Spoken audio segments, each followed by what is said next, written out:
আসসালামু আলাইকুম রহমতুল্লাহ। নবম শ্রেণীর প্রিয় শিক্ষার্থীরা কেমন আছো? সবাই আশা করি অনেক ভালো আছো। নবম শ্রেণী তোমাদের বিজ্ঞান অনুশীলন বই থেকে আজকে তোমাদের 82 নাম্বার পৃষ্ঠায় যে চকটা দেওয়া আছে, অর্থাৎ যে কাজটা দেওয়া আছে সেটি আমরা করব। এখানে 82 নাম্বার পৃষ্ঠায় তোমাদেরকে একটা প্রশ্ন করা আছে, ঠিক আছে?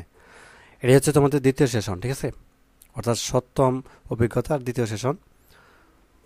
তো এখানে খেয়াল করো, যেটি বলা আছে যে অনুসন্ধানী পাঠ্য বইয়ের বাস্তুতন্ত্র অধ্যায় থেকে বিভিন্ন জীবের নিবিড় সহাবস্থান অংশটুকু পড়ে নাও।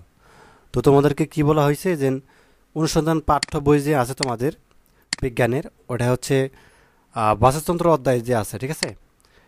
বিভিন্ন জীবের নিবিড় সহাবস্থান অংশটুকু পড়তে বলা হয়েছে এবং দলে আলোচনা করো।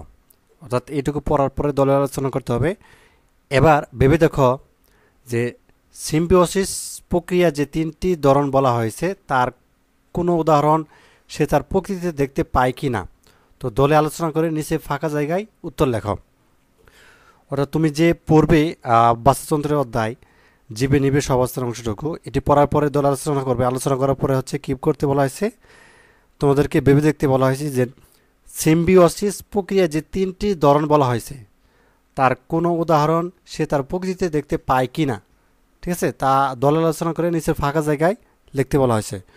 তো যাই হোক, কীভাবে লিখবে বা আনসারটা কীরকম হতে পারে, একটা নমুনা উত্তরপত্র তোমাদেরকে দিচ্ছি, এভাবে লিখতে পারো।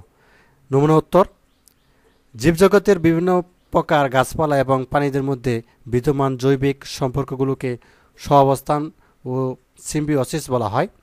এই সহাবস্থানকারী জীবগুলোর মধ্যে যে ক্রিয়া বিক্রিয়ায় এবং মিথস্ক্রিয়া ঘটে তার উপর ভিত্তি করে সিম্বিওসিস প্রক্রিয়াকে মিউচুয়ালিজম এবং কমেন্সিয়ালিজম এবং প্যারাসিটিজম এই তিন ভাগে ভাগ করা যায়।